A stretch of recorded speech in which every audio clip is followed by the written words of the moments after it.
Council meeting for 6 p.m. Tuesday, May the 6th of 2025. City Council Chambers, 201 East Nash Street, Terrell, Texas. Have with us on the dais this evening District 2, Donna Renee Anderson. District 3, Mayor Ronnie Velasquez. District 4, Mayor Pro Tem Stephanie Holmes Thomas. And District 5, Deputy Mayor Pro Tem Phil Robinson. This time I would like to ask Minister Jordan Woodruff to come forward from the Rockwell and Bryn Church of Christ to lead us in invocation. If you would, please stand and remain standing for the pledges. All right. I have a message from one of our elders, Steve Rogers. He says he misses everybody and he loves you all. So he doesn't miss the meetings, but he misses you people. So Elder is a proper term for Steve. elder is the proper term. If you all would bow with me before we begin this meeting, we'll pray. Gracious Father in heaven, we recognize that you are Lord of our lives. No matter what faults we have, no matter the struggles we face, we know that you are still our Lord and our Father. And we thank you for the gift of being called your children and your people. God, you have all sovereignty and authority, but you have also given us some level of authority over our homes, over our areas of influence, over our families. And God, I pray that we are good stewards of those responsibilities you've given us, and may we be the people that you have called us to be and designed us and created us to be. God, for this city, there are many that are brokenhearted, and we know that you are the God who is near to the brokenhearted. I especially pray for those families who have lost loved ones recently, those who are mourning. I pray that they are comforted. Those that are seeking truth and direction, I pray that they find it in you and in Christ. And I pray that we, as the City of Terrell people, be those people that point them to Jesus and to a better path and a better life. And for this leadership here today, I pray that they make decisions that would glorify you. They act out of humility, not pride, and that they seek to do your will and the will of righteousness. Father, we pray a special prayer of protection for our first responders, those who put their lives on the lines to keep us safe and protected and to lovingly correct those who need it at desperate times.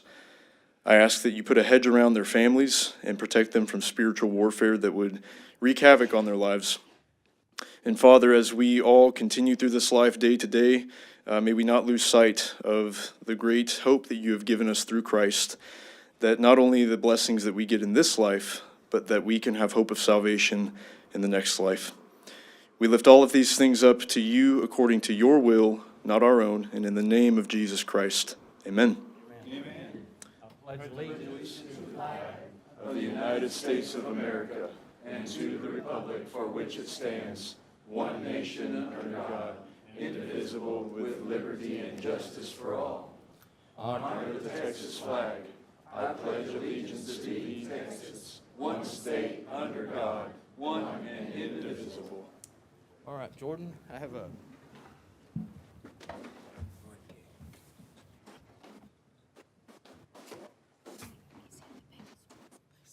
challenge point that I typically give to those who come here and start our meetings with prayer. We want to thank you for your leadership in our faith-based community. We wish you all the best. We want you to continue to do so. This one happens to be the Terrell Police Department. I don't think I have one of these. $5 is that what it is? I'm going to buy one. I'll buy one for each of the council members. But I want to present this to you and thank you for all you do in our community. Thank you. Thank you.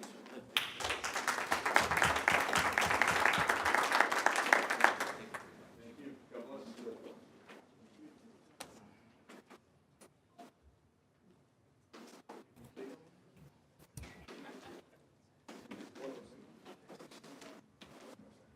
Okay, our next item on the agenda is mayor and council community recognitions and events. We do have a few of the recognitions. First of all, this is Municipal Clerk Appreciation Week. Don down there at the end, thank you for your hard work. No, Don couldn't be with us this evening. Thoughts and prayers are with her.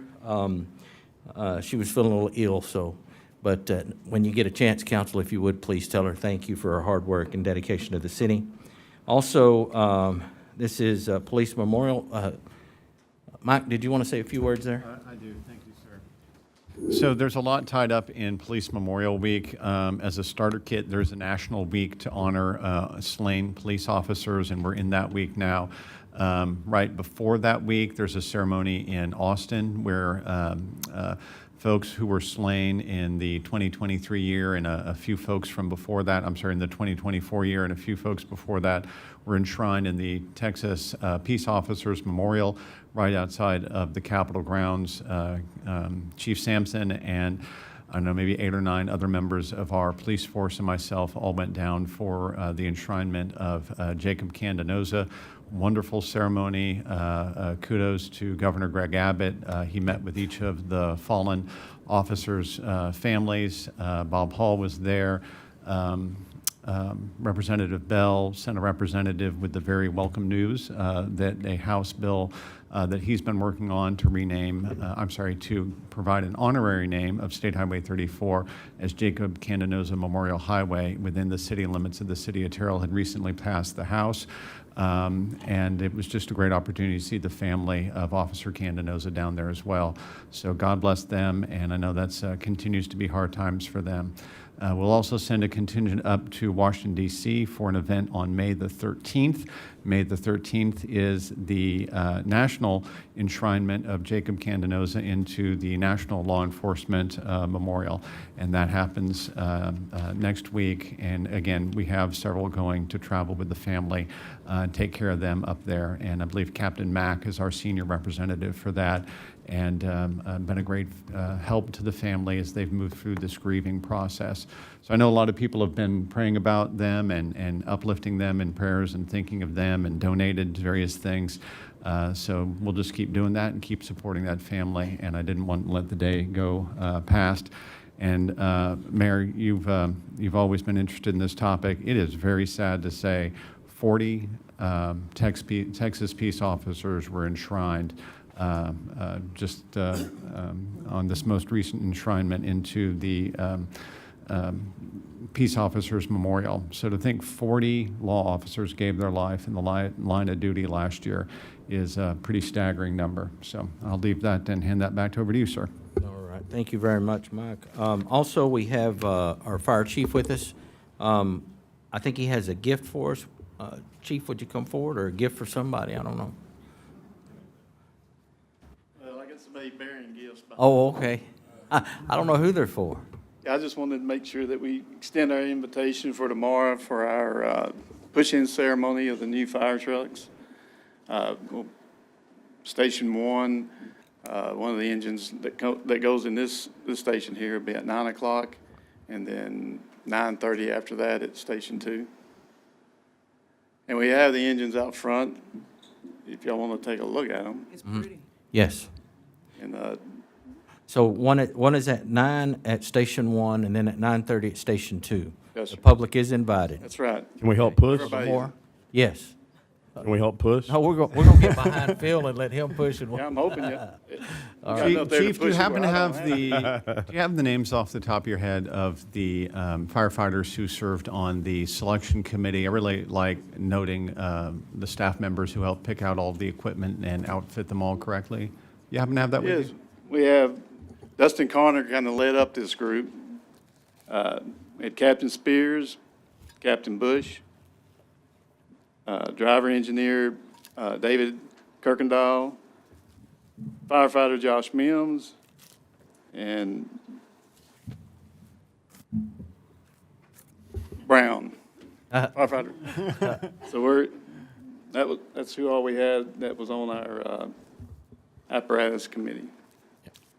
Well, good, thank you. And then also there was a ceremony that you had Saturday that the Councilwoman Anderson and myself were fortunate enough to attend, well attended. What was that? It was our annual awards banquet. Yes. So, some of the recognitions we had brought to y'all throughout the year, but this is where they get their official plaque and things in recognition with their families. So. Yeah, so I'll tell you, Council, it was wonderful to see all of the firefighters there. They're going through their presentations and the families and the kids, and it was really a great event, and I hope that I'm able to attend next year as well, and would encourage everybody who would like to be there to put that on your calendar. Did you want to say anything, Ms. Sanders? I just, it's one thing to see the firefighters in their trucks. It's another thing to watch firefighters get recognized for doing what they, in their own eyes, consider a regular day of work.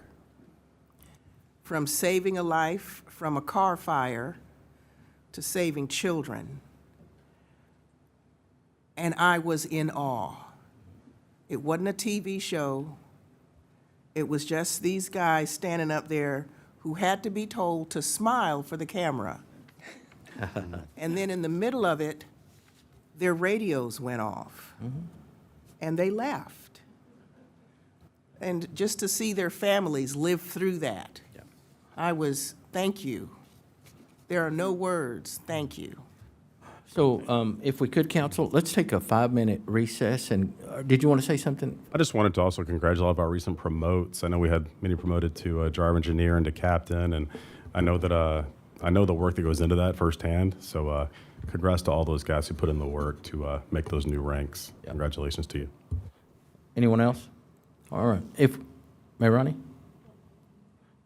Unfortunately, I will be at the office tomorrow, but I will be there in spirit, and I will let Phil do my part of pushing it in. And thank you so much for the gift. These are really neat Yep. cups. I have a Yep. place for this. Thank you, Chief. I like giving credit where it's due.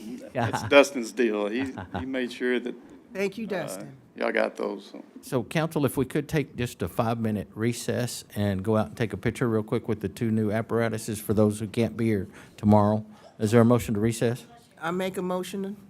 Second? Recess.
We're going to reconvene into our regular session. Well, it's very impressive for the equipment, the apparatus, purchase of the 2 apparatuses that the fire department had done. Congratulations on getting those. We look forward to rolling them out in the morning. The next item on the agenda? Mayor, I have a. Yes. Mayor, I also want to take a moment to recognize, do some recognitions for the Taro Jubilee and the Taro Taco Festival that we had recently. I want to give a kudos to the chamber, to city staff, all the way from Glenn Caldwell's office to our own Allison. I know they were tired at the end of the events. All staff in between. Yes, of course, our very own Angie Cooper from the Taro Chamber as well. I had my doubts about the reconfiguration, about the taco festival with crossing the street and whether that was going to be safe and people were going to want to get out there and make the cross across Highway 80 there. But it turned out really well, and I saw a lot of familiar faces and new faces, people from outside of the community. So I think it was a big hit, and we can learn from that as well. And the other thing I wanted to mention about our city staff was that it was really nice to get to talk to our city staff from like Glenn's office that shared about the swimming lessons, the free trash days, our notification systems, mosquito spraying. So I observed firsthand how staff educated the community in English and Spanish. So I'd hope that we can continue to have them be present. Because I know they were able to educate our community about new offerings that they did not know about, even though they mentioned that they knew all about, a community member mentioned they knew everything about the city of Taro and what they had to offer, but city staff proved them wrong. So thank you. Okay. Then we also have someone new with us. I think, Chris, would you come forward, please?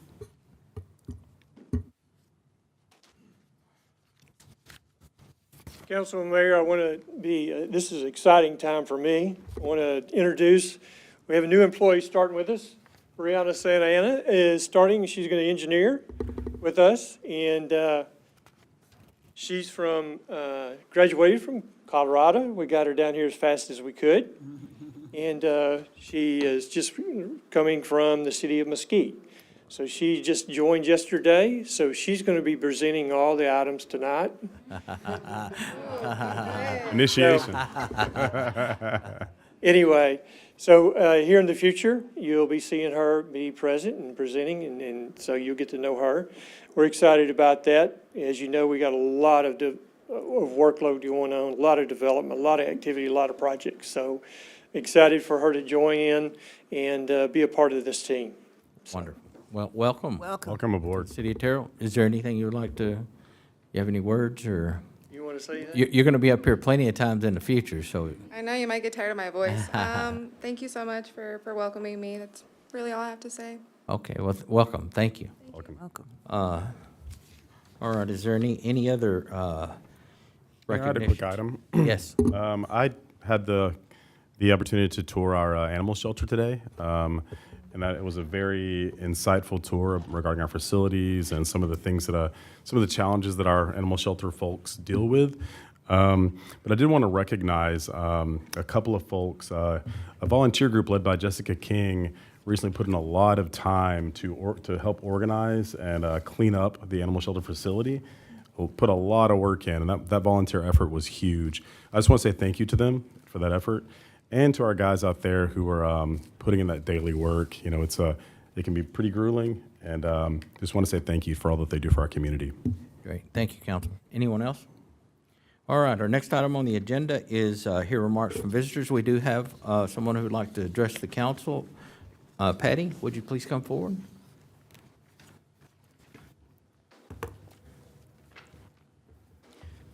Patty Yoakum, 103 Main Street in Terrell, Mayor Kimona, City Council, and city staff.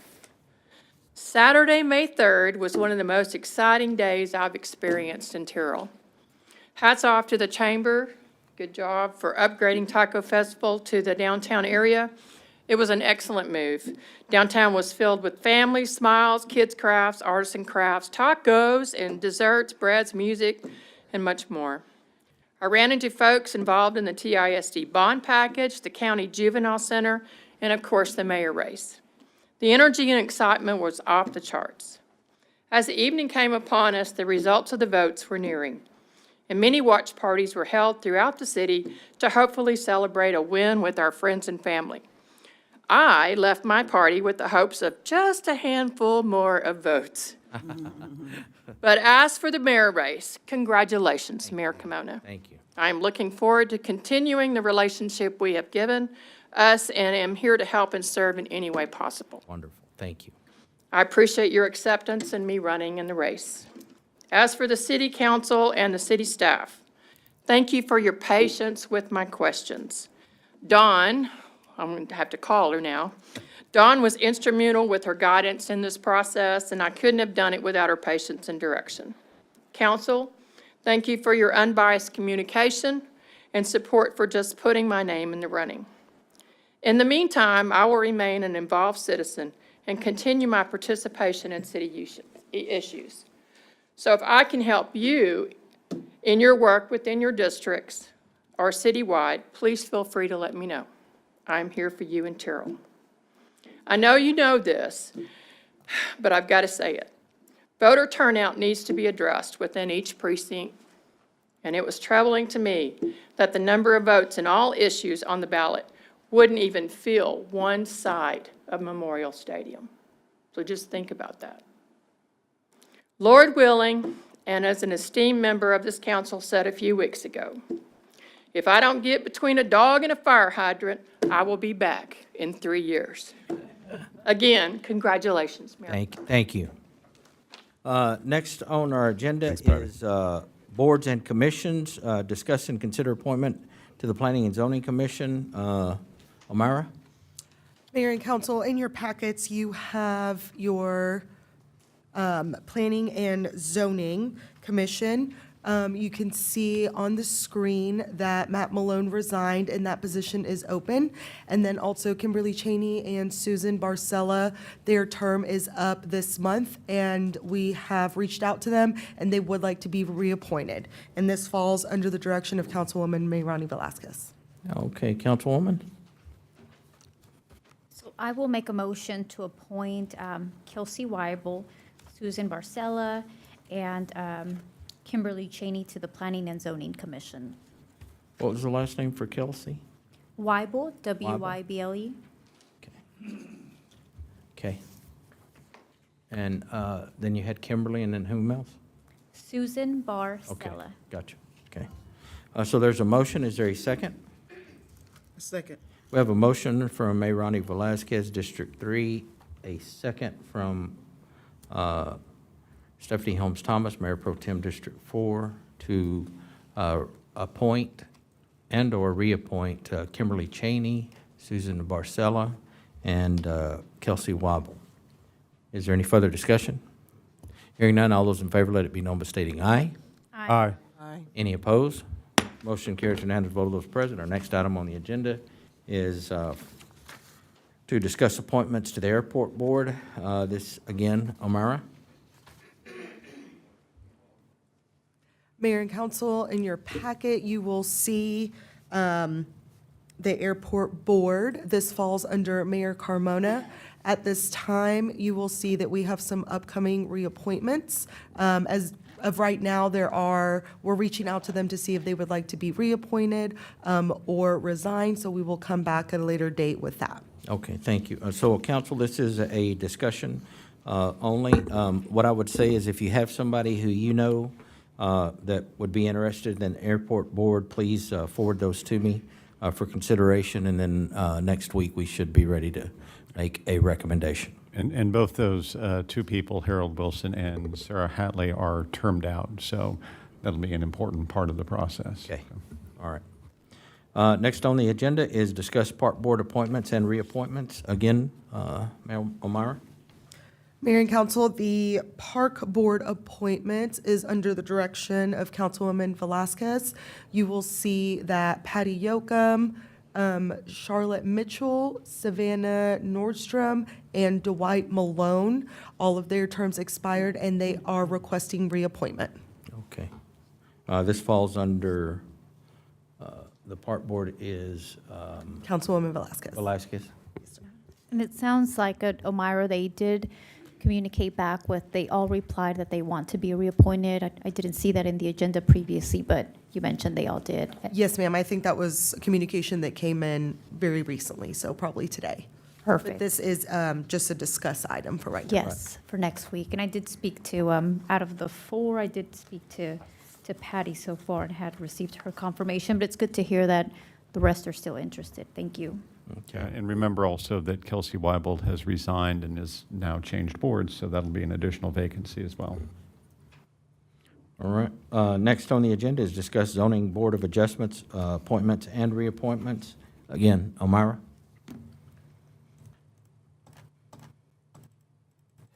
Mayor and council, there we go.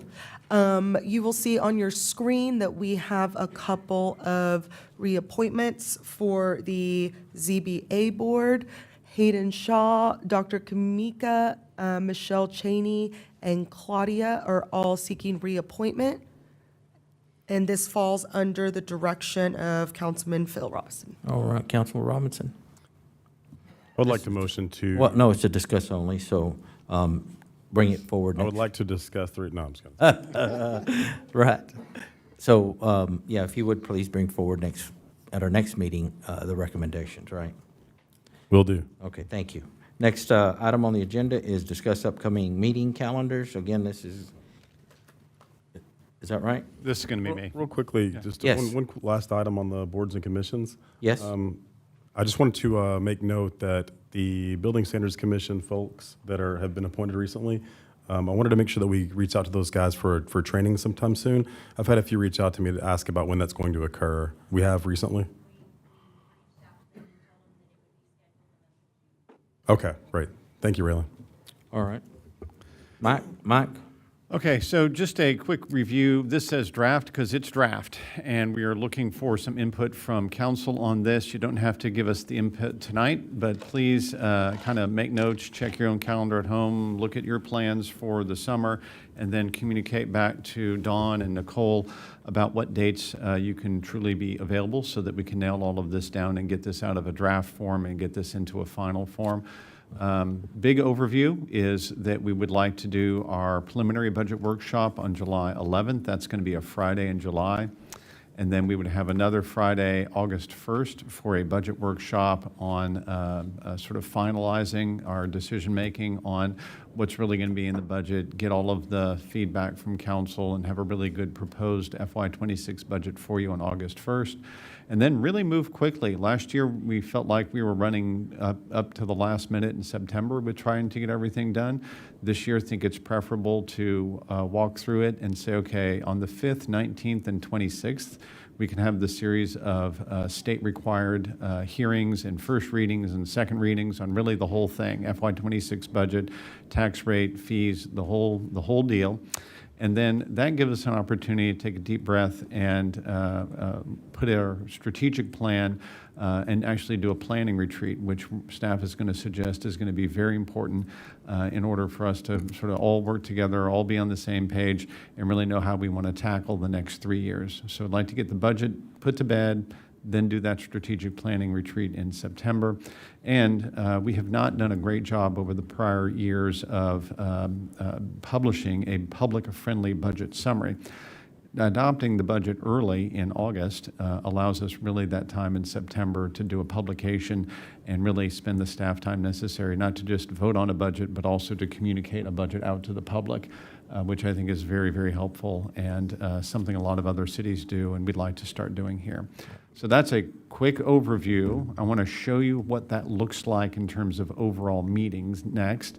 Here's the May meetings, the 6th and the 13th, and then we take 2 weeks off. Then there's June next. June is a more regular looking schedule, June 3rd and June 17th city council meetings. And you can see the Juneteenth celebrations on there as well. The next one is July. We're trying to adhere to the edict of taking a chunk of July off. So staff's going to propose a July 1st city council meeting and then doing that budget workshop on July 11th. That's going to give you a chunk of time there to be more free for summer planning. And then if you go to the next slide, you can see we hit that budget workshop on August 1st. And then there's those 3 city council meetings in August, the 5th, 19th, and 26th. And you know that's all trying to meet all of our state requirements for what we need to vote on and when we need to vote on it. And then the next slide shows you trying to take it a little bit easier in September. There's the September 16th city council meeting. I think we can probably dispense with the one on the 30th, but I don't want to promise that quite yet. And then work in a strategic planning retreat on the 26th, 27th. And we're working on a funding opportunity there that would allow us to visit a small downtown somewhere nearby as part of that strategic planning retreat and let you consider all of your big picture topics during a retreat format. So that's a quick overview. And again, it's just what we're thinking at staff level right now. And we want to start gathering your input and your thoughts as well. All right, council, if you would, please take a look at the calendars. Again, your personal calendar, the city calendar, your work calendar, and see if we can come up with some dates that work for us. However, I would like to go back to August and so that everybody understands that those dates in August, can you go back one? The 5th, 19th, and 26th are so that we can meet the state deadlines and requirements associated with the budget. So those are hard dates, but everything else, you know, let's look at and see if it works for us as a council, okay? Mayor and Yes. Mayor and Mike, what I would like to see, because I see June the 11th is a city council preliminary budget workshop. And that to me, compared to the city council strategic planning retreat, which is in September, which would get us ready for the next year and few years, I would like to see the July 11th meeting have a strategic planning type of approach to it, where I can feel like it's council discussion on what we'd like to see in the budget versus, you know, hearing so much. I feel like historically it's been a lot of council here, and I would like for this to be an opportunity for council conversations with staff. Okay. I think that's excellent input, and we'll definitely take it to heart. Thank you. So Yes. to better prepare for this budget, would it be helpful that I continue going through the budget that I have and making notes and bringing that to the Absolutely. meeting? Yeah, absolutely. And any schedule conflicts that we might want to bring to anyone's attention, just shoot you an email, Mike, Yeah, or just Dawn? well, send it to Dawn, and Dawn will just get everybody's conflicts, and if we need to come back next week or 2 weeks from now or whatever, and just say, hey, here's a rework of the specific dates. That's what this is all here for. This is all here as draft. As the mayor said, the Tuesdays in August, we really can't help. Those we're going to have to stick to, but outside of that, we have a lot of flexibility, and we just need your input. Okay. Sounds good. All right. Thank you, council. Next item on the agenda is 6.1, discuss and consider award bid for municipal court collections. Mr. Sims?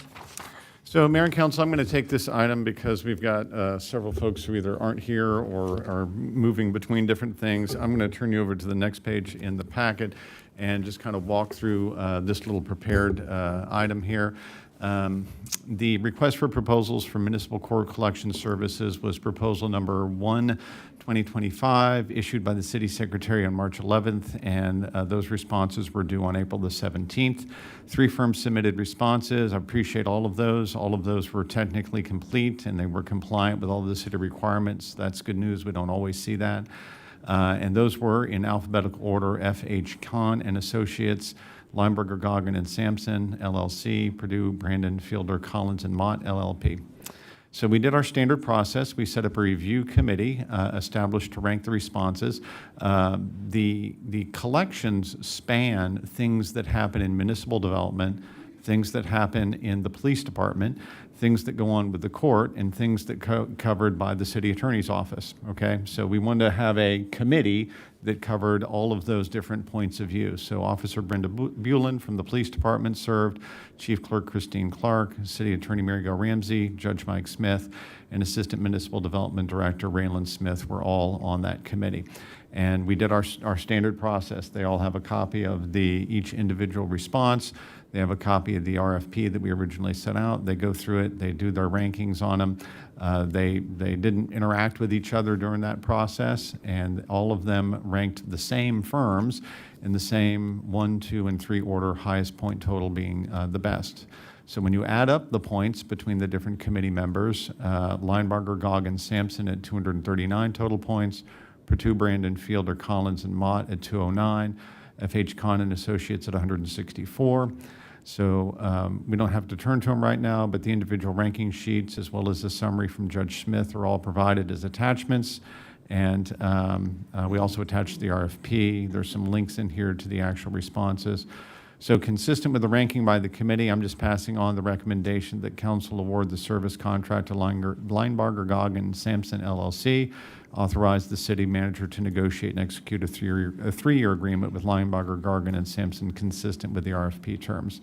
So that's basically the results. The next page, if you don't mind, is one of the rankings. You can see the scores added up on the bottom. Next page is another member of the committee.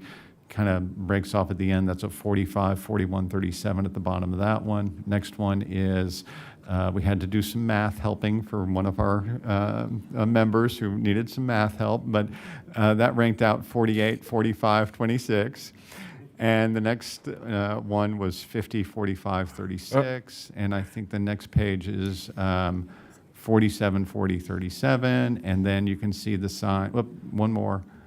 And there's the signed document from Judge Smith as well. Again, same scores that were in the memo earlier. So that's a quick review, and if you just go back to that memo from me, then I will turn it back to you, Mayor. Okay, thank you, Mike. Oh, Council, so typically what we do with these are take the advice of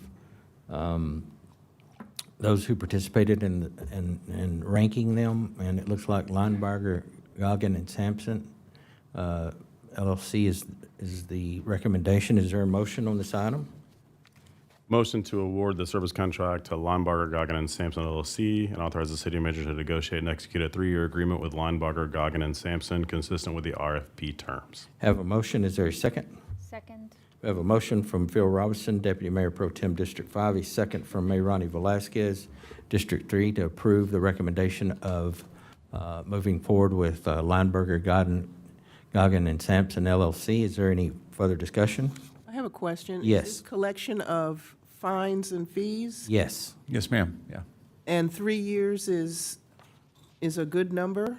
We felt like it Is was there a pretty standard period, and we have not negotiated this element yet, but we'll have something at the end of the contract that gives some flexibility if we want to do options to continue. And council 3 years from now, we'll just look at extension options. Okay. Well, no, I was concerned that, will there be something in the agreement that if they do not meet our expectations of collection, Yeah. Most definitely. that we will Yes. say it was Yeah. not? Yeah, Mary Gail would not let it go forward without that, absolutely. Okay. Good question. Anyone else? Any further discussion? Hearing none, all those in favor, let it be known by stating aye. Aye. Any opposed? Motion carries unanimous vote of those present. Our next item on the agenda, discuss and consider resolution number 2221, authorizing the submission of an application and acceptance of an award from the Texas General Land Office Resilient Communities Program, the RCP. This will be handled by Mike Sims. And this is actually, I'm just going to start and hand it over to Raylan to do the real work. I'll just pass on the background. So I know some elected officials here know the background, but for purposes of the audience and everybody being on the same page, in 2016, we started the process of creating our current comprehensive plan. And we had a grant award for $250,000 at the time. We went through that grant opportunity. We actually added to it with local funds so that we could do a downtown plan and a park plan at the same time. And we methodically moved through that. We did a lot of public meetings in the 2017 year, a lot of outreach during that period of time. And we came around and we ended up approving it at the first reading at the last meeting in December of 2017, second reading at the first meeting of 2018. And that's the comprehensive plan we live with right now. And I would say that it's had a good run, but like a lot of runners, it's getting a little exhausted because we've done a lot of annexation since that period of time. We've grown a lot. There's areas that we probably need to spend more time looking at in greater detail. And we think it's high time and probably overtime for us to do a new comprehensive plan. Staff's been looking for funding opportunities for the last few years, and Raylan gets the prize and the gold star because she was able to identify this particular funding opportunity, and I will turn it over to her to discuss the rest of it. All right, Raylan? Luckily, I don't have to do any math tonight, so we are good. Thank you, Mr. Sims. So we did find a grant through the Texas General Land Office. This is a grant up to $300,000. So as part of the grant application, we're going to list multiple projects and programs that this would include so that we can get the maximum grant allocation. This is a grant specifically for the comprehensive plan and other planning units for the cities. We feel very confident in receiving this grant. A lot of your municipalities, as long as all the boxes are checked, they're really trying to help, especially the state. They understand that the growth and everything, so they're really trying to help the cities get their plans updated. So we're very hopeful that this grant would come through, and I have to tell you, I'm very excited about starting the comprehensive plan process. I think this is going to be a great time to do that, so. Wonderful. I think anytime you have an opportunity to move forward with the grant, it's a good thing for the city. And really, grants are nothing more than saying to Texas, to the state or to the federal government, send some of our money that we've sent you back to us. So I'm in favor of moving forward with it. How about the council? Good? I think, Raylan, I don't know what you and your staff do. I'm not going to say magic. But based on my experience with other cities that I have met in Texas and the United States, we seem to be on the receiving end. And We've got good I people. just thank you for knowing how to navigate those waters, because it's more than just an application. Thank you. We've got a good team. I appreciate that. Raylan? I'd like to understand, should we receive this grant, what differences are we looking at in terms of one, funding that the city would have to put forth if we did not receive the grant?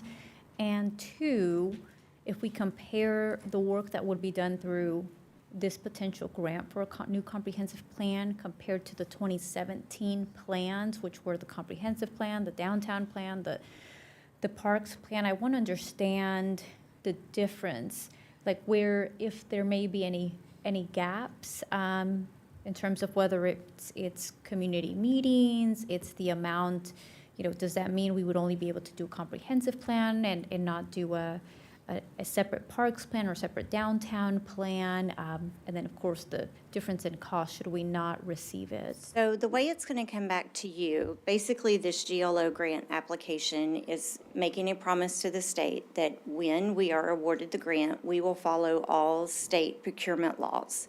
So we will start with releasing an RFQ. And when we release the RFQ, what we're looking for is a firm who can update all of those plans. So we're going to list every single plan that's associated with the comprehensive plan, and any and all plans that we may want in the future. And so staff would do the same thing as we always do with RFQs. We will bring forward to the city council a recommendation for a contract. So knowing that we received the $300,000 grant, there is no matching fund for the city, but with the contract negotiations, once a firm is determined, that's when the pricing comes into effect. So in your RFQ, you list everything that you want. When you go into negotiations, they're going to break those costs down for you. They're going to explain to you the amount of time that it would take for each one of those plans. So you'll be able to kind of pick and choose. You'll go through and check the boxes of what it is you're interested in, and then we'll get a grand total. And what you'll know is that you have $300,000 that would apply to that. So if there are additional plan documents that you're wanting, then we would have to budget for those above and beyond. But the 300,000 is the base cost that would come from GLO. And that will get you started, and it will get you on the procurement road to find the firm so that you can negotiate those pricings and plans. Okay, and do we have an estimate of what it would cost us? I know we expense funds in 2017, which was almost 10 years ago, so I'm not sure those numbers would be a good comparison for now. But do we have a general estimate of how much we would have to set aside in the general fund? And I want to be supportive of setting funds aside, because I do believe it's important to. So I'll take a run at that one. I would say that you probably stand a pretty good chance of only updating the comprehensive plan for either 280, 290, 300,000. When you say also update the park plan and also update the downtown plan, you might have just spent $150,000 more, right? Now, we won't know that, like Raylan says, till you go through the procurement process, but I think it's a really important budget element to say, gosh, if we support doing updates on the other plans, and staff would, but if that's broadly supported by council, then when you're having your budget workshop this summer, you need to make that decision, and you need to say, okay, we'll procure more. This only gets you the opportunity to procure comprehensive plan and get grant funding for it. The simple thing to say is you save a lot of money when you do all three of those things at the same time. And it's common sense to do them at the same time, because you can have the same public meeting. You can update this document, this document, this document. Your public that comes to look at the materials can see it all comprehensively. And it may be that Raylan's an awesome negotiator, and when we procure a firm, we can whittle that price tag down because we're doing it as a group price. That's what we will hope for, and we'll hope to get it for a little bit less than that. But I don't want to make that commitment right now. Okay. Thank you. The other thing I'll just mention that I'll be thinking through is considering like city council priorities. Is there any other type of plan that we're missing out on potentially doing that wasn't named today, aside from the comprehensive, the parks, the downtown plan? I know we just did, or in the process of doing like a safety plan. Safe Streets for All. Safe Streets for All plan, but it's something I'll be thinking through and maybe picking y'all's brain about. Right, so your Safe Streets for All is doing your safe routes as well. We've got some other umbrella pieces that I'll be bringing back to you with that. We're definitely looking at this holistically, because we are doing a lot of updates to a lot of plans right now. And so I think it's going to be very important, like you said, to make sure that they all connect. And, it ultimately helps write a better grant application whenever all of your plans coincide together and speak the same language. So the other plans that were mentioned, just in the comments alone, was your capital improvement planning. A lot of this feeds into your infrastructure studies. So we've listed every possibility on the grant so that we can maximize the funding. And your firm will know that each of those kind of spiderweb into different plans. And so whenever we bring the contract back to you and we just have open conversations with council about what all plans are available, then you can look at those then. Thank you for the information. Anyone else? I just want to say I'm excited about getting moving on this, because it's often a frustration, I think, of my own and other members of council that we're sort of beholden to a plan that was developed before most of us were involved in city governance. So it's nice to kind of get things updated and moving in a direction that kind of reflects the current will of the council. So That'd be excited to great. get started on that. Thank you. Yeah, for sure. Couldn't agree more. Anyone else? We're ready? So this is resolution number 2221. Is there a motion? Mayor and council, I make a motion to approve resolution 2221. I have a motion. Is there a second? Second. We have a motion from Stephanie Holmes Thomas, Mayor Pro. I had to say it into the microphone, but it was off. Okay, you're good. So we have a motion from Stephanie Holmes Thomas, Mayor Pro Tem District 4, a second from Donna Renee Anderson, District 2, to approve resolution number 2221 as presented. Is there any further discussion? Hearing none, all those in favor, let it be known by stating aye. Aye. Any opposed? Motion carries. Next item on the agenda is 6.3, discuss and consider ordinance number 3104, adopting TERS number 5, project plan and finance plan. Mr. Sims. So, Mayor and Council, I'm going to ask Omara to go over to page 100. This is all material that you've seen before, but we'll go back through it. We saw a preliminary project plan and finance plan for TERS number 5 earlier this spring. We have changed very little, but we have done the due diligence to make sure that all of the definitions and data and background and land descriptions that are included in our tax increment refinance zone agreement and in our development agreement on this topic are consistent with what's into the project plan and finance plan. So as a reminder, TERS number 5 is consistent with the land area of Fairfield Mud. This map shows you north of Airport Road, along I-20 just to the east of Wilson Road, stretching all the way up to US 80 and over to FM 429. That's basically the 2,600 acres of the finance plan and project plan. If we go over to page 102, then what you see are investments that get made in public infrastructure out in this area. It's estimated that to get this done, you need to build $412 million of new roads, water, sewer, drainage, utilities, landscaping, parks, the new arterial that we have in our thoroughfare plan to connect 429 down to Wilson Road at Interstate 20, improvements to Airport Road within the city limits. So various pieces of infrastructure there that we know are very important to the development of that 2,600 acres. The next slide is a little bit of a doozy. This is investments that get made privately. I think this is actually better to look at on the next slide. So if you see the next slide here, wow, now I got a lot of data. And I say, okay, in 2026, we're going to add a distribution center. That's that Amazon distribution center that's been under the code name Project Spitfire. And if you can read it, it says that we're going to add in 2026 935,000 square foot of distribution center. And then you can look and see that it's adding $71 million in new taxable value. So that is all incremental value. So most of the rest of the math in this whole thing comes out of the idea that you're adding certain amounts of incremental value, and then that incremental value gets used to reimburse the developer from their property taxes for that $411 million in overall project cost. If you can make out the digits at the bottom of the added value column, then you can see that that's $2.1 billion.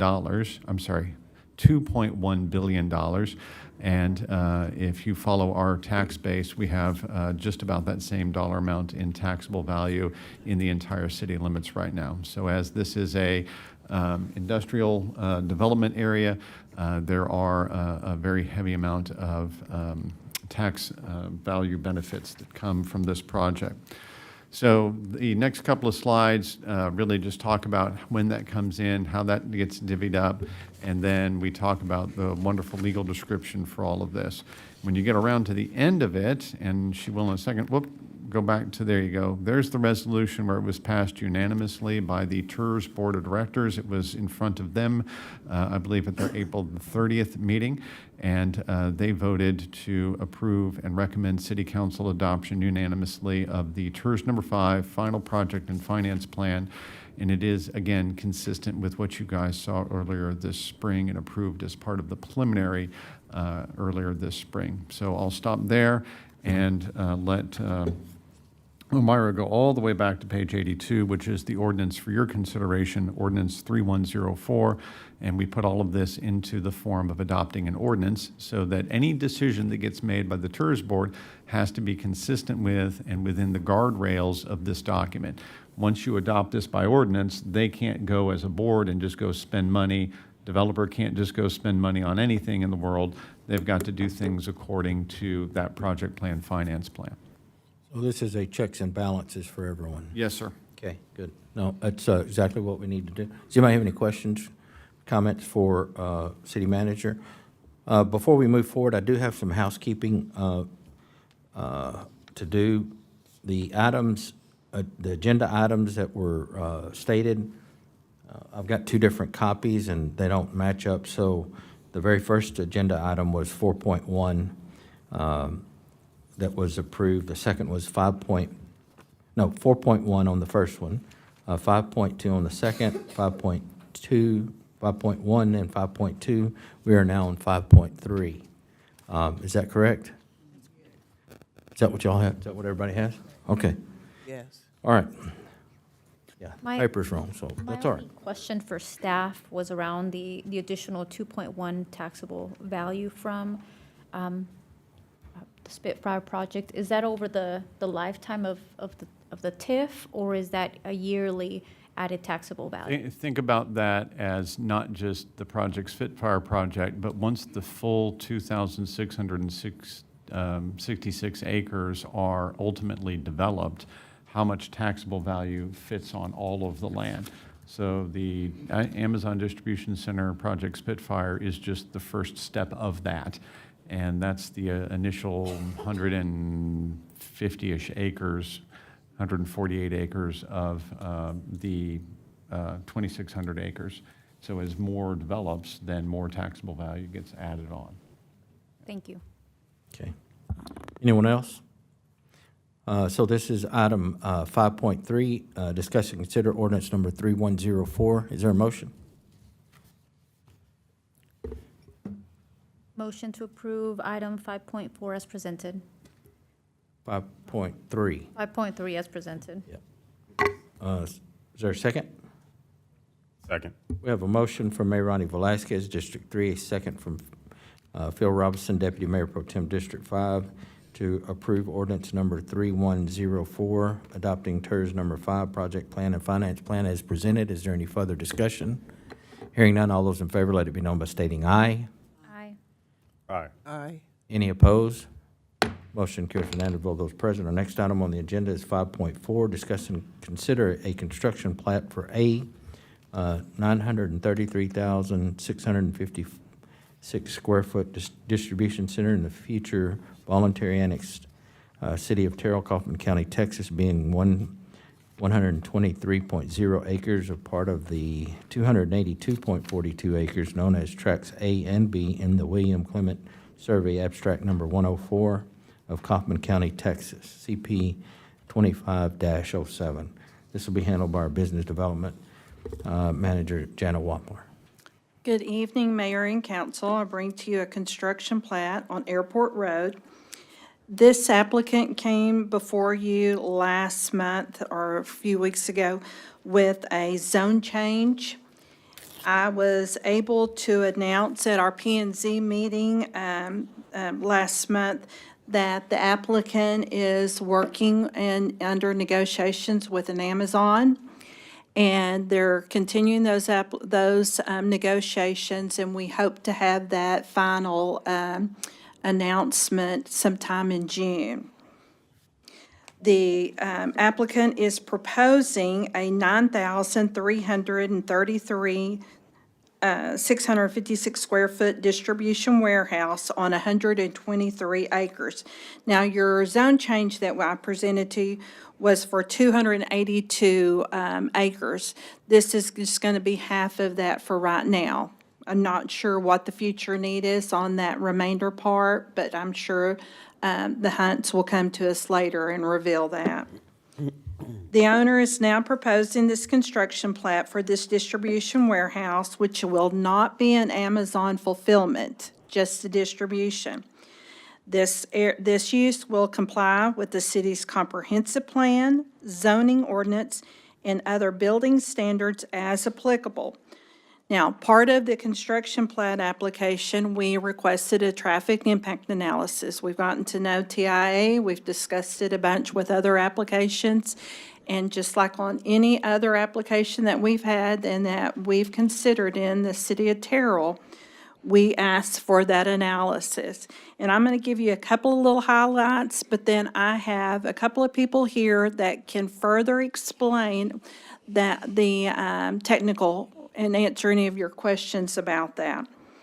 The total number of trailer parking that you're going to see on the construction plan is 1,105 trailer parking spots. The number of associated, their employees' parking spaces is 1,036. The hours of operation, they're going to run 2 shifts, from 7 a.m. to 5:30 p.m., and then from 7:30 p.m. to 5:30 a.m. This was presented to P&Z on the 24th, and it was voted in favor with a vote of 6-1. The development agreement with the property owner was executed on May 1st of this month, and the final adoption of the zone change and the annexation is tentatively set for June the 30th. So that's going to coincide when Amazon makes their purchase of the property, and that'll all fall in together. And then that'll be brought back to you for the second reading of that zone change and annexation. I've got here tonight Jeff Dolan with Kimley Horn that I want to bring up.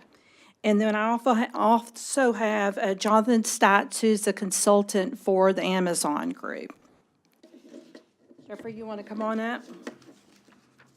Jeffrey's going to talk to you and just give you some basic highlights of the analysis, and then can answer any of your questions. And then Jonathan will be here to talk about the actual, the number of employees and things like that.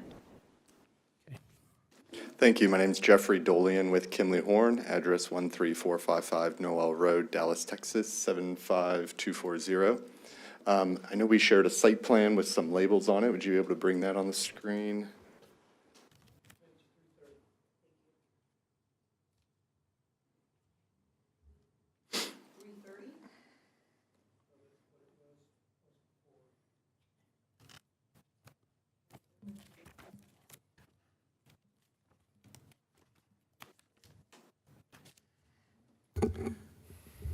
I'd like to know how many people can speed read at this speed. Please raise your hand. I'd be happy to talk through all Sure. of those pages.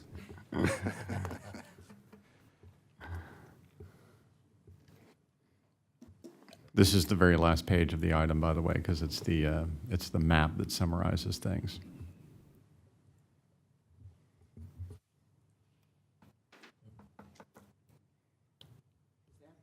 No. Nope, Not there's yet. one more. It's probably just loading. There you go. Yep. Perfect. So yeah, I'm happy to answer any questions regarding the traffic impact analysis that was conducted for the project. A few high-level items I know Jana shared, number of trailer parking spaces and associate parking spaces that we're going to have on site. I can also briefly touch on the number of vehicles that we're going to have coming and going from the site in the peak hour. We analyzed both an AM peak hour and a PM peak hour for the traffic impact analysis. It's important for us to understand what the basically airport road peak traffic times are in the morning and evening so that we're analyzing our impact during that time where the background traffic or normal city traffic is on those roads and when that traffic is at its peak, so that we can understand what our true impact is at kind of what many would consider the rush hour. As we're looking at that, we looked at the AM peak hour from 6:30 to 7:30 in the morning, and we look at the trips that we're going to contribute to traffic on Airport Road. In that AM peak hour, we have in total 542 trips that we've included or calculated as a part of the traffic impact analysis. Of those 542, 508 of those are cars, and 34 of those are trucks. So that's total number of trips in that hour from 6:30 to 7:30 a.m. So you'll notice the 508 cars, that's that shift change that was mentioned earlier, where we have that kind of call it first shift of the day coming to the facility. At the same time, we also start having some people leaving the facility as we're going through that shift change process. So out of those 508 vehicle trips happening in that hour, 457 are coming to the facility, and then 51 are leaving the facility. And as we transition into the next hour, you'll start to see a lot more of those trips leaving the facility. I also mentioned the 34 trucks in the AM peak hour. Of those, 21 are inbound trucks to the facility and 13 are outbound trucks to the facility. So that's what we're anticipating in terms of total trucks from 6:30 to 7:30 in the morning. I can also get into a little bit about where those trucks are going as they come and go from the facility if there's any questions on that. Similarly, we looked at the PM peak hour. That's in kind of the 5 to 6 p.m. timeframe. During that time, we have 606 total trips. So that's vehicles, total vehicles coming and going from the facility. Of those 606, we have 573 of those are cars, just the employees coming and going to the facility. Of those 573, we have 75 cars coming to the facility and 499 cars leaving the facility. At that same time period in the evening, we have 33 trucks that are making trips either to or from the facility. So in that hour, that calculates out to 17 trucks coming to the facility and 16 trucks leaving the facility.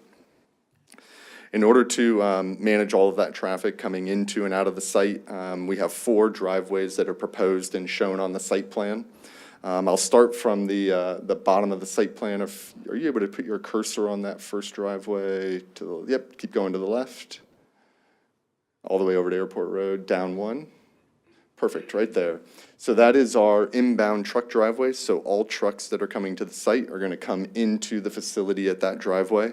As a part of this project, we're going to construct a median opening within Airport Road that would allow any trucks that would be coming from the west or eastbound on Airport Road to make a left turn into that driveway.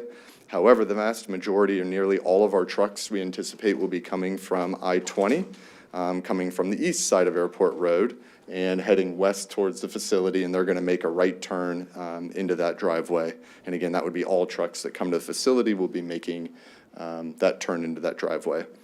As a part of that driveway, we're going to have a 200-foot long right turn decel lane that comes into the facility along with a 100-foot taper. We worked with Chris in the engineering department, and we all agreed that providing a length of a decel lane that was greater than the minimum city requirement. The minimum city requirement is a 100-foot decel lane with a 100-foot taper. We wanted to double that decel lane to 200 feet. Because that is trucks that are going to be entering that driveway, it just helps facilitate traffic if we give them a longer distance to pull out of the main lanes in order to slow down and make that turn safely. As a part of that median opening, we're also going to have a left turn deceleration lane for that eastbound traffic that's on Airport Road. The next driveway as we go to the north is what we would consider our main associate entrance to the facility. So associates being our employees that are working inside the building. Similar to the first driveway, we're proposing to construct a median opening at that driveway, as well as a decel lane, a right turn decel lane, and a left turn decel lane in order to allow traffic to pull out of the main lanes in order to safely slow down and make those turns. The next driveway to the north, if you'd move, move the cursor up. So this is our secondary entrance to the associate lot. So at this location, we are not proposing a median opening. However, we think it's important to just have that secondary entrance and exit. So this would be if vehicles wanted to bypass the first driveway, westbound vehicles on Airport Road could bypass that first driveway and make a right turn into this driveway. In addition, at shift change, when vehicles are leaving the associate lot, we would anticipate many of the residents of the city would use this driveway to exit. They'd be able to come out of that driveway, make a right turn onto Airport Road, and continue westbound into the city. That driveway would also have a right turn decel lane. The last driveway, the northernmost in this plan, or the westernmost driveway on the facility, is our truck exit driveway. So only trucks are going to be exiting this driveway. Because there's only trucks exiting, we do not have a right turn deceleration lane coming into this driveway. And this driveway lines up with an existing median opening that's on Airport Road.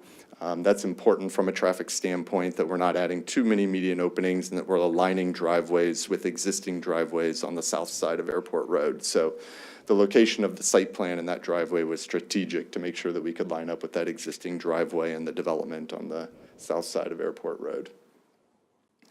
Overall, from a site plan standpoint, we've located the site and pushed it as far north or back of the property as possible. This was done for a few reasons. One, we wanted to create more of a landscape buffer and an opportunity for screening between the facility and Airport Road. In addition, from a traffic standpoint, it's important that we provide enough queuing distance in front of the gated entries to the site so that any trucks that are coming in, it takes a little bit of time. That's actually about 4 minutes of time to check a truck in and allow it to enter the facility. So we set the building back and we set the main gated entry to the facility back from Airport Road in order to provide room for trucks to queue on our own driveway so that we have no trucks queuing within Airport Road. The main entry gate is about 950 feet back from Airport Road. It starts with a 2-lane driveway and widens out to 4 lanes. And we have enough room for 23 trucks to queue on that driveway, although 99% of the time we won't have any more than 4 trucks queuing on that driveway. So we just want to make sure that we're providing enough buffer for an instance where maybe a truck breaks down or a gate isn't able to operate. We still have multiple other gates at the facility to be able to allow trucks to check in and get into the site. And again, we knew it was important to the city that we don't have trucks queuing on Airport Road, so we have more than enough distance to avoid any trucks queuing on Airport Road. Finally, I'll just touch a little bit on screening. Once we're back to the facility in the back of the property, the entire facility is going to be fenced with a combination of our security gates at the vehicle entrances and exits for the trucks.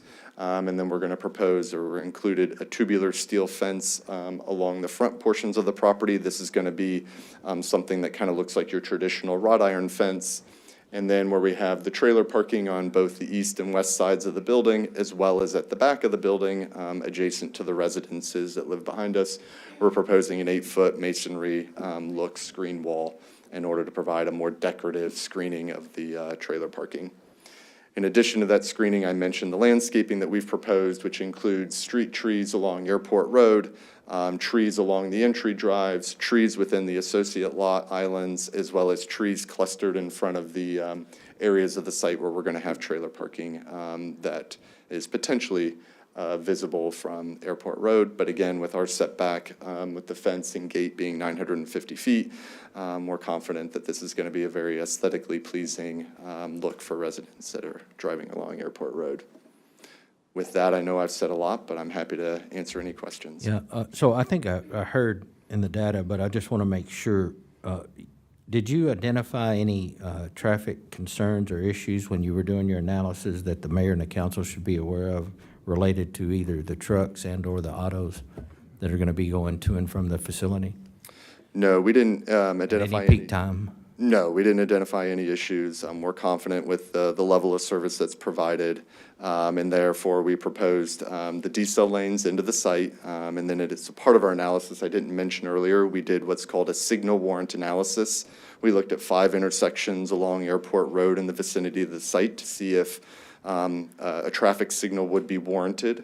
And none of the warrants were met at any of the intersections that we studied. So for that reason, we haven't proposed any traffic signals, and we feel that are confident that the traffic will operate smoothly. Okay, and then I also heard you address a little bit, there's going to be no parking of your trucks on Airport Road at all? Absolutely no parking of trucks on Airport Road. Okay, all right.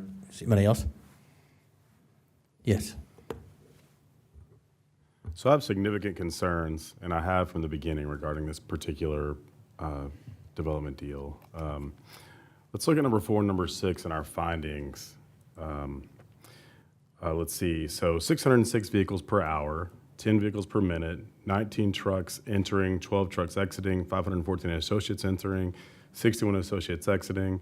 But then number 6, we say no major traffic impacts at 34 Airport Road or 429 I-20 until 2035, 2036. How is that possible? with that increased volume, we're going to have no traffic impacts. That doesn't stand to reason. Yeah, so Airport Road is, I would say today, a significantly underutilized road within the city. It's built out with 2 lanes in each direction, and there just isn't really any background traffic today that warrants the need for 2 lanes in each direction. And so what I think this project is doing is starting to utilize some of that capacity that was built when Airport Road was initially constructed. With this project, and I think others that would come along this corridor, are really going to start to utilize that available capacity that just isn't being used today. And what's going to happen in 2035 that will change that? What are we looking at there? In terms of, I mean, it says we won't have any major traffic impacts until 2035. I'm not sure the wording of what you're reading there, but from a study standpoint, when we're doing a traffic impact analysis, we look at the study year being the first year after the facility is built, and then we look at a couple periods in the future. In this case, we looked at 2032 and then again in 2035. So you're saying for the next 10 years, you're not seeing any significant problematic traffic impacts? That's correct. Okay. And what we're seeing is it says the priority will be to direct traffic to 429 and I-20, correct? And that'll be leaving Airport Road, going to I-20 and 429. Yeah, so the vast majority, we do what's called a trip distribution, and we have some exhibits that identify in which directions traffic is going to go, and I could speak to some of the numbers, but the vast majority, if not all of the truck traffic is going to go to I-20. This is regional truck traffic that needs to get to the interstate to go to the regional locations. But you'll find with the associates, it's a little closer to more of an even split where associates are going both east and westbound because obviously there's residents of the city that would be working here. Okay, regarding, and this might be a question for our Amazon representative. I happen to know, I did quite a bit of research regarding these facilities in other areas. I happen to know that our Amazon truck folks are pretty closely monitored with regard to how quickly they get from point A to point B, and there's been some concerns expressed in some areas about because they have to get there so quickly, that can result in traffic hazards and accidents. Can you speak to some of that? I can. My name's Jonathan Stites. I'm with Seafried Industrial Properties. I'm not an Amazon representative other than we're the developer of this project. And Seafried has done scores of Amazon buildings around the country, and including here in the DFW area. So speaking to there's all manner of different kinds of Amazon buildings. And one of those types, which you may be more alluding to, is what they call an AMZL, which is their acronym for their last mile centers. And so those are the delivery stations. Another way of saying, hey, the last mile to get to your business or to your home runs with the vans that we all see puttering around town. I still don't think those people are intentionally trying to be, cut corners or going fast, but that last mile delivery is where, hey, I need to run a route. I need to go to 10 different homes here and deliver packages. None of that is happening out of this facility. So what your contention is that the larger trucks that be in and out of a distribution center, they're not as heavily micromanaged with regard to their time to get from point A to point B. Well, they're just over-the-road trucks, just like anywhere else, that are charged with coming from point A to point B and bringing to this facility. And so as Jeffrey mentioned, I'd speak just for a second about the function of this facility. This is a facility that what they call an inbound cross dock. That's the type of building that this is, and it's a building that's sort of at the top of the pyramid to distribute out to regional other Amazon facilities. Yeah. Nothing in this facility will go to anyone's house or business, but it goes out to other business or other Amazon facilities in the region. And I say region, it could be a broad area. So hence the reason why we can safely and confidently say the trucks that come to and from this will want to get to and from I-20 as quickly as possible. That is their artery that gets them east, west, north, south as fast as possible on the major interstate system. Other thing, while I've got just a second, if I can, the way the building works is this is not a shade and shelter warehouse building. We call it a distribution center because it is distributing packages, and goods to different other properties. But this is a high-tech massive investment facility that has, while you see a big rectangle like a typical warehouse, on the inside of this is a tremendous amount of material handling equipment, conveyors, robotics, all of the technology that causes these buildings to be, to do what they do and be able to process stuff. Are you able to speak to the sort of ins and outs of sort of how the working conditions exist within some of these facilities? Or is there someone here from Amazon that can speak to that? Nobody's here from Amazon, but we certainly through Mike can put you or anyone in touch with the right people to speak to the operations of their people and that, but I don't speak to Well, the reason why I bring it up is because, I actually, my day job, I'm a firefighter and paramedic, and there in my district, there is an Amazon distribution center, and I go there often, probably 2 or 3 times a shift, from, various people who are working these jobs and, feel they're passing out, overworked. One of the complaints that I get from some of these folks is that they feel that they're heavily micromanaged, and that they have to wear a device that shows, even if they take a break, that they went the right path to the break room, instead of, that they didn't waste time getting back to their workstation because they're so micromanaged. I want to make sure that we're not, introducing jobs that are oppressive to folks in our city. Can you speak to any of that regarding the practices there inside these facilities? I can't. I have, again, I know they would have answers and feedback for you on that.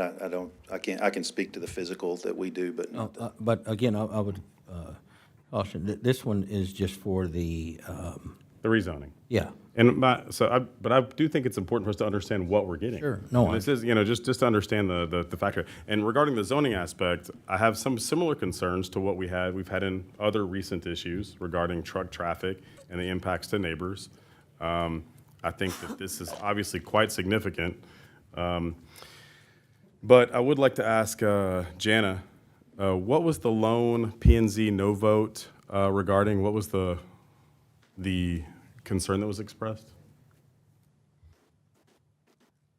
We did have one commissioner that sustained from voting yes or no on the application. It was not a no vote, it was just an abstention. It was just an abstention. And we only had 6 others there, because we had one person out sick, and then we had, she was out for her job, and then we had the 2 vacancies. Okay. And everyone else on Unanimous. P&Z approved it. It was 6-1. And based on my conversations with Dawn, the reason I put 1 as the sustain, that's valued as a no vote, that you really technically cannot abstain from voting. I got you. Abstain. Abstain, excuse me. Sure. Perimeter. Abstain. Yes. Go ahead. I appreciate, Jana, the traffic study, traffic impact. It let me understand better that Airport Road is an underused road. And we are going to increase traffic in that area. So I understand better that we're going to use that road heavily, which does not have a lot of traffic right now at this time. And I understand that at this point in the process, this is the information that we need to move forward. This is the platting part, right? Yes, ma'am. Okay. And gentlemen, is the people driving the trucks, are they, these trailers we're parking, you are parking, those are trailers that are bringing materials to the facility? Yes, ma'am. The trailer park, there's trucks It's just parking the trailer. That's just for functionality of the facility. They just need extra trailers there because they never know when You're gonna they'll fill it. put stuff in, fill it, and send it. So it's the trailer parking on site is part of the operation. It certainly, and that ebbs and flows with how full those trailer parking spaces are. But the traffic analysis studies the inbound trucks and the outbound trucks per hour every day and so forth. But don't confuse like 1,000 trailer I'm not parks with, saying- they're filling those out every day and No, emptying I'm them not, every day. I'm not looking at it as that. I'm just, my initial concern was, okay, now I understand that we're going to use a road that I don't even drive on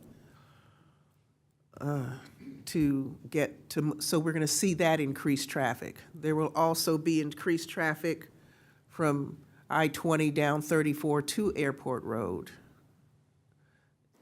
That's in right, that that way. piece that, That the piece trucks that right get off there. 20 go up and then take an immediate left. And then, of course, coming back Airport Road to get on I-20, you're just an immediate, or at least to go westbound, you're an immediate on to the interstate.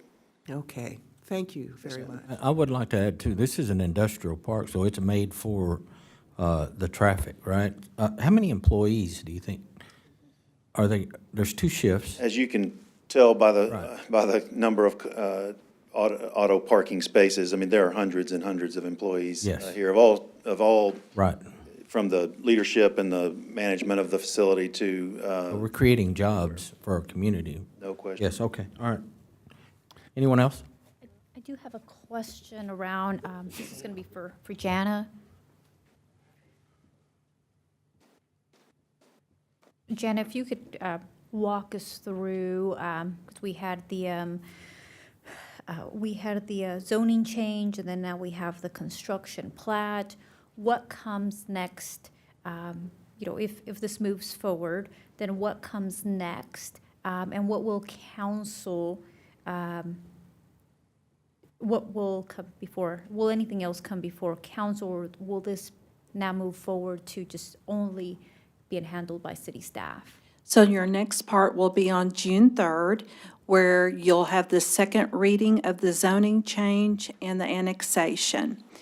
And once that's complete, we've already started preliminary reviewing the elevation plans. And so then we'll have our pre-construction meeting and start planning for the construction of the facility. And just to emphasize, because you asked specifically about council votes, it's council votes on 3 second readings. Second reading on annexation, second reading on the zoning, and second reading on that TERS project plan, finance plan ordinance that you saw tonight. Those are the only 3 things left, and those are the 3 remaining council, all second readings. Okay. I guess it's what we're policy-wise, because I think Phil made a good point, give you a compliment there, about like really at worker protection and where city policies, I need some education here, whether it's a policy set from the state, is it a policy set by the city in terms of, like transparency from a company, not just Amazon, but any company about, you mentioned what I would call like worker quotas and, right, a number of whether any of those illnesses or responses are as a result of the conditions of workers. So I need some education on, because we're talking about the process. Yeah, can I interject a little bit? We're talking about a plat, and if you want to have a separate conversation with staff about that type of subject, that might be better one-on-one. Well, I'm trying to understand, like, where in the process does that conversation typically happen with whether it's Amazon or another Well, company? let me just say what we do have purview over. Whenever the building plans are submitted, the building plans are reviewed by our building official and by our fire marshal and by our third-party reviewers to make sure that the building itself meets technical safety standards for fire egress, stacking heights, those sorts of things, because those are in our regulatory purview to make sure it's built correctly to meet building standards and fire safety standards. When you move to other questions, you move to other regulatory entities OSHA and that sort of thing. So we don't get involved in that side of it. I will say, just disclaimer-wise, I do want everybody to realize this project was not recruited by the Terrell Economic Development Corporation or by city staff. This was a long-term partner across the street from the city limits who came in and said, well, we'd like to go ahead and start developing our side of the airport business park, and we'd like to do it with a voluntary annexation. So that's what got the ball rolling here. The EDC does have a policy of not recruiting and not pursuing, attempting to lure in businesses of this type. They've got their marching orders on a different list of higher tech and higher paying jobs. But we do have to react to landowners, and we have to work with landowners. Okay, thank you. And Can I- I guess I'll, I wanted to- maybe this is to, maybe this will be when we're looking at like our city ordinances, or I don't know if it's in the purview of EDC. But what I briefly did find was that another city or county looked at like, at least in the area of like heat protection when it comes to warehouses, and making sure, due to like the building standards again, that those things are in place for workers. So this was a question, like the word that was used, that what is under our purview versus what is not. So I appreciate the. One quick thing I'll speak to that is that this facility will be fully air conditioned. So unlike a lot of that's why I say this is not your standard shade and shelter warehouse building. Unlike a lot of distribution centers that we all know in the state of Texas, it gets hot and you have fans and things like that.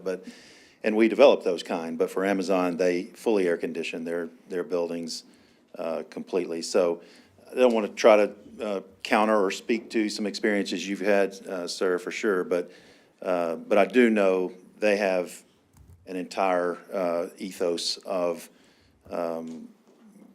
taking care of their associates, as they call it, and working to create an efficient but also family-type business. But I will say, from a creature comfort standpoint, to the extent somebody is working in a standard warehouse building or working in this, it is definitely a different facility because of the air conditioning. And I say this to just speak to Mike. I mean, I know this might not be the typical recruiter as far as high tech or anything like that, but I will, if this all proceeds and we're able to successfully deliver this, I can't wait to tour anybody that wants to through this facility, because it will blow you away as far as the operations and what's going on the inside of this box. So, Just as a point of clarification, and also probably for those listening and listening online, so this is one of those circumstances, correct, where, this facility could have been built outside of our city limits, and they're really gonna build it whether we approve this replatting or not, because they would not be under the purview of our city if they did not annex them. And now they're gonna voluntarily annex under the condition that we change the zoning, correct? Yes, sir. So it's really kind of a situation where not approving it, they're gonna build it anyway.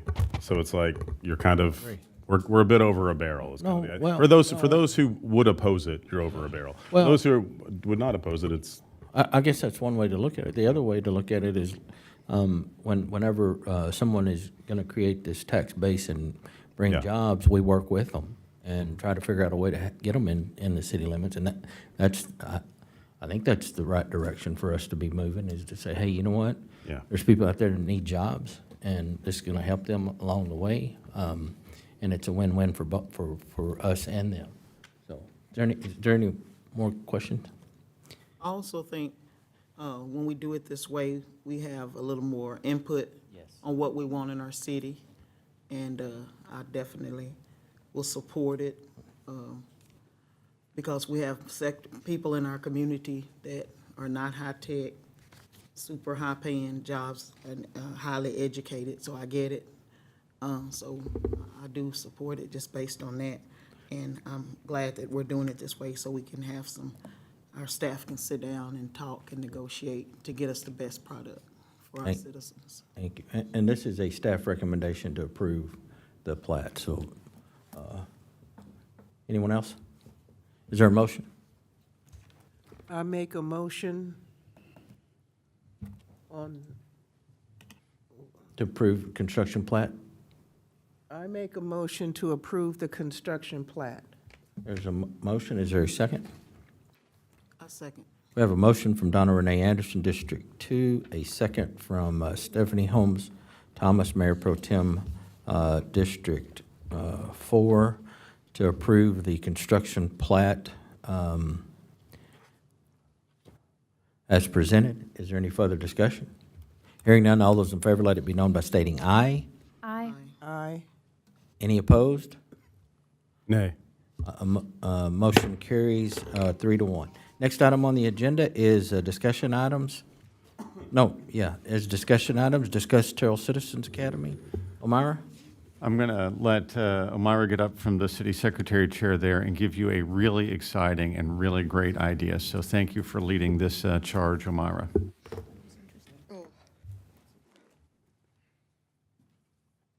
Mayor and Council, tonight we're going to bring something back that we're really excited about. Becca, Allison, Nicole, and I have been brainstorming and kind of planning the rebirth of Terrell Citizens Academy. Before, you knew it as Terrell Citizens Academy, and that went on for a couple of years. And it's something that we feel under current policy. We've heard you guys talk about getting the citizens more involved, people getting to know the city a little bit more.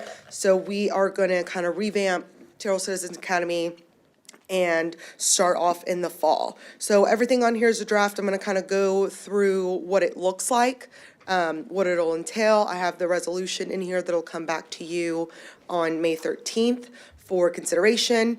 And then we will also look at the draft application that will hopefully go live depending on the feedback from here. So Terrell Citizens Academy, our tagline is going to hopefully be creating informed and engaged citizens. Who vote? Ma'am? I'm sorry. I just added who vote. Who vote? Okay, we can add that if you would like. So the goal of TCA is participation in Terrell Citizens Academy will provide an engaging 10-week program promoting citizens' awareness of the City of Terrell government services and processes. The program offers a series of interactive presentation, tours, demonstrations by city departments to integrate residents into their community and facilitate a more in-depth understanding of municipal government. So whenever we went through kind of brainstorming what TCA will look like, we came up with 10 weeks. This allows us to kind of get every department a little bit of time with the different areas that they can learn, kind of give them time for a Q&A. And so each week, the class will look a little bit different. So depending on the departments, and I'll show you guys that a little bit later of how we kind of broke it down. And then each class will be held hopefully Thursday nights. And the goal is to have department-led class with information regarding staffing, day-to-day operations, hours of service. One of the things that we also brought up and brainstormed is we wanted it to be interactive. We don't want this to be something that you come, someone stands up there, gives you a presentation. If we do, for example, if we have fire department night, we want a fire truck to be out there. We want a citizen to go out and kind of see the inside of a fire truck. A lot of people don't know what that looks like. If we have public services night, for example, we want them to bring out the machinery that we own and that our employees use day to day to do water, to do cleanup in the park, whatever that may be. We want it to kind of be a hands-on approach. So we are going to feed everyone dinner, which is always a good. So we'll have a little dinner and social from 6 to 6:30. And then we'll have a presentation and question and answer from 6:30 to 8. So we're advertising the class is going to be from 6 to 8 every Thursday for a consecutive 10 weeks. So the application, and I'll show you that here in a minute, but basically we just thought 3 requirements of who can apply. We want you to be City of Terrell residents, so you live within the city limits, must be 18 years of age or older, and then the passing of a background check. This is still up in the air. We had a discussion with the Captain Bullen over at the police department. I know when they do their Citizens Police Academy, that is one of their requirements that they do, but they're doing a more in-depth kind of situation there, and we weren't really sure what the police night will look like and how interactive they want it to get. And so that's just one of the things that's kind of maybe we may or may not have to do that depending on what their class is going to look like for that night. And then there will be no cost for anyone to apply or attend Terrell Citizens Academy. So the timeline we are looking forward here in the near future is presenting to you tonight, and then the resolution will be for consideration at the May 13th meeting next week. June through August, we're going to advertise a program and kind of recruit. And then we're looking at a semi-deadline of applications due on August 28th.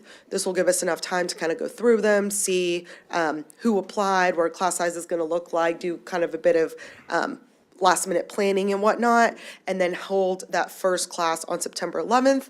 And again, those classes will go every single Thursday for a consecutive 10 weeks, with graduation being November 13th. I'm going to hold off on questions so I can go really fast through the next 2 items. In your packet, you have that draft resolution.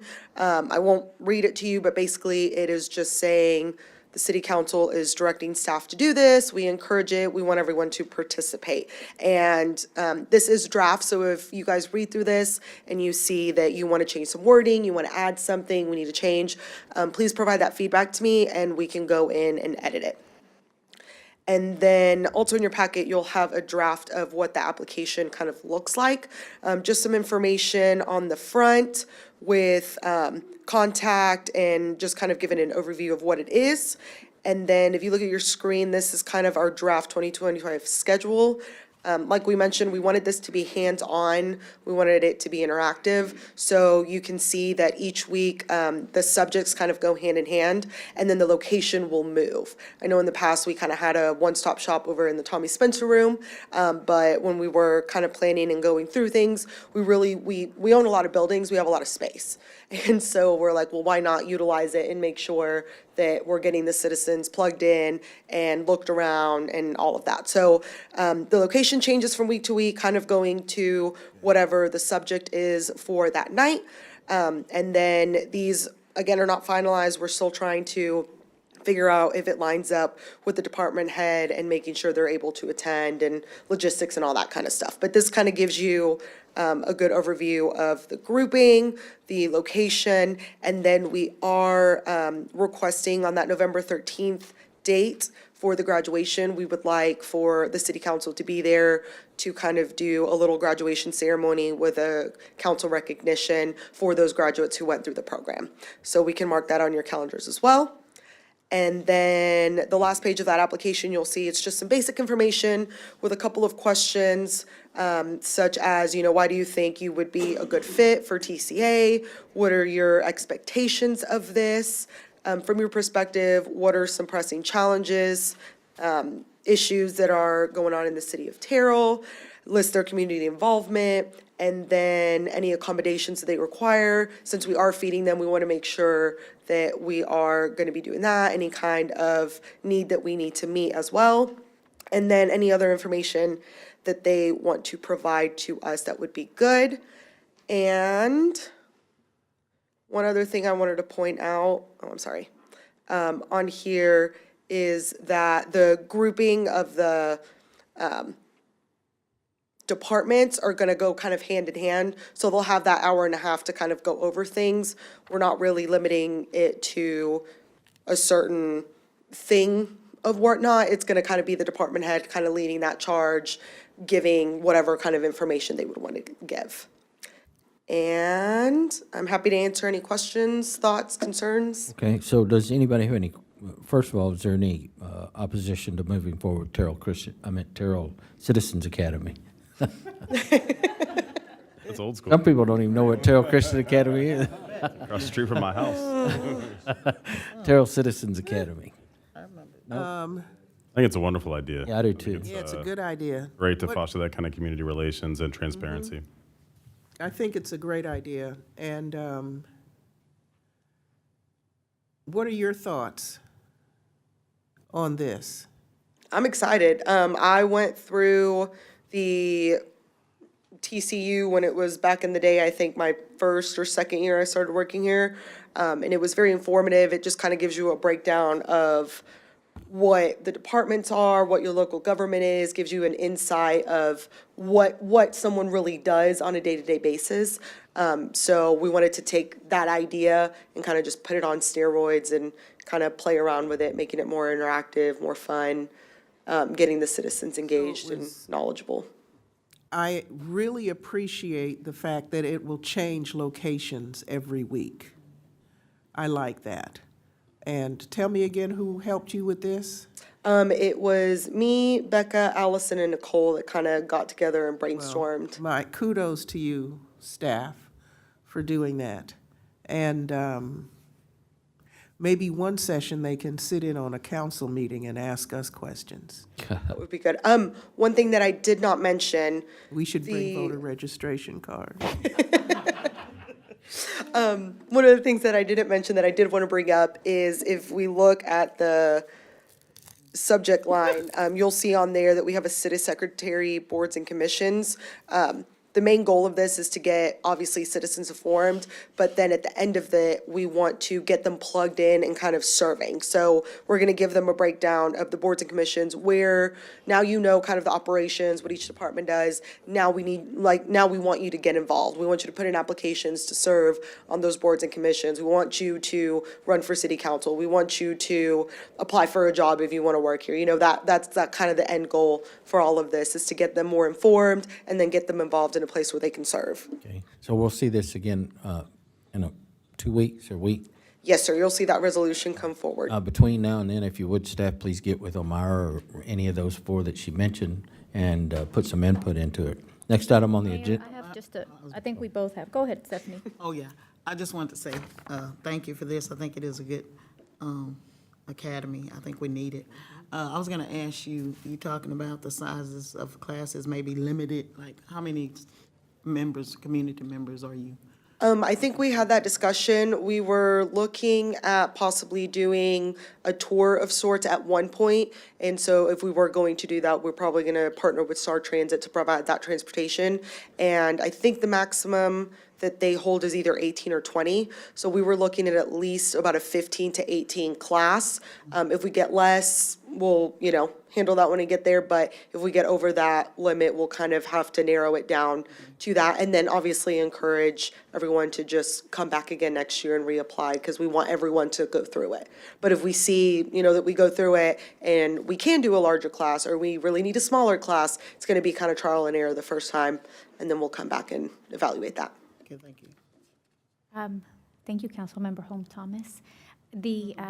As a TCU alumni, I don't remember the exact year, but I'm excited to see it back. I appreciate all the good things and like how you're looking to enhance it. And I'd have a couple of quick points here. I was doing some research and I found that most academies hosted by cities don't require a background check, so I was wondering why we were requiring it. The questions, I'm wondering if we can rewrite them in a way that it's kind of like think of it like job questions, like they're almost assuming that you have to have prior experience in being involved in the city, or things. If we could rephrase them a little bit. And then I love to see that the city clerk is listed on here, because I was imagining on the screen it's a walkthrough of here's where you find the application and this is how easy you can apply. So I love that that's in there as well. I also appreciated hearing Star Transit. I feel like sometimes, whether we've lived in the city or are new to the city, we're not so quick to go to Star Transit for transit services. So even if perhaps they could join in, as they're taking you from one spot to another, have 10, 15 minutes where they can show you on the screen or have you download the app to encourage individuals to use public transportation in the city. The other thing that I found, and maybe not of this magnitude, but the county's program, like Citizens Program, they have like a group project.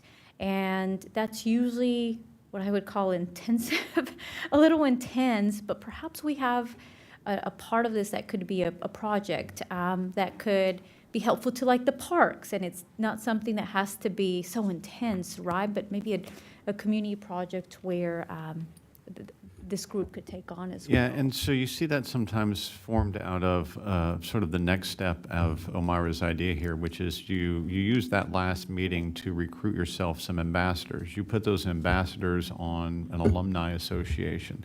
You let them set up a nonprofit, and you can really run with that. We were never really collecting our old TCU graduates as part of an organized group after they graduated. And so I think that a lot of those ideas will really dovetail together, and I think it's just sort of the next step of stuff that Omira and the team will work on, is to say, okay, now that I've graduated 20, how can I make them really effective ambassadors and volunteers? I'll go back to a point that I've made several times here. You know, we have a Friends of the Library. They do a great job. They raise money. They support the library. We don't have a Friends of the Park. We have a Breezy Hill Association that does a great job for Breezy Hill. But none of the other parks have a fan club that helps them and makes donations. So giving a group of alumni a task of, hey, can you work together to create a Friends of Ben Gill Park or a Friends of Arlie White Park? We don't know what form that will take yet, because it has to be organic. It's got to come out of the group of people who serve. But we'll certainly look for ideas like that. So. Awesome work. Thank y'all. Anyone else? All right, thank you. Next item on the Thanks, agenda. Omira. Discuss options for developing a dog park in Terrell. Assistant City Manager Mark Mills. Mayor, Council, good evening. It was requested that an update be provided related to the development of a dog park in the city of Terrell. There's a couple of options. There's a near-term, small-scale dog park option, which would include a park at the Ben Gill Park. It would be a small-scale park located on the footprint of the former playground area fronting US 80. It could be limited to the footprint of the former playground. It could be expanded. Details still remain to be worked out, but the initial cost estimate, depending upon the amenities included at the dog park, would be estimated at $85,000 to $125,000. After bid, the completion would be on a conservative basis, roughly 6 to 9 months. And then we are currently preparing cost estimates to be provided to Paddock for consideration. The operational cost impact will be addressed. Those estimates will be put together for you as consideration as part of the FY26 budget if you all would like to move forward with the small-scale near-term park. This is a picture of the area where the former playground was. And again, this includes the other area surrounding it. I've talked to Glenn about possible what they're envisioning for this park. They would look at putting a gate on the east side to give access to the area, to the parking that's located on the east side. And we've also had some conversations about, is it a dog park, or is it two dog parks where it's a large dog park and a small dog park? So those are a couple of options there. So that's the near-term small-scale dog park. The other one is a little bit longer. It would be a larger dog park. It would be on city-owned property located out by the state hospital, on property referred to as Old State Hospital Lake or Wildwood Lake property. There are several options available on this site, but for safety reasons, the development of that park could not be possible until the new state hospital construction and entryway were complete. And we're available for any questions that you all may have or any additional information that you all would like for us to gather for you. Okay, thank you, Mark. Does anybody have any questions, comments?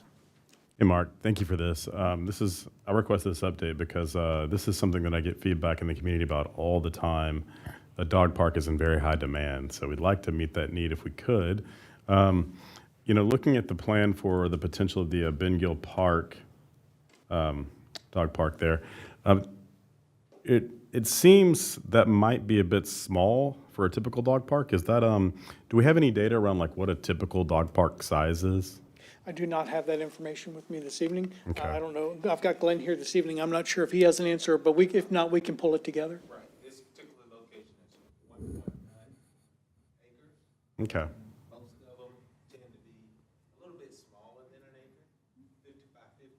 Okay. Okay, so an acre is a pretty good size for a dog park. And is that acreage adequate for the potential for a small dog and large dog park potentially? You think it is still? Okay. I love the idea. You know, I think getting it done more quickly is preferred for sure. So I would very much support moving forward with this. Regarding the other option, do we know what the acreage is for that larger dog park area? The one by the state hospital?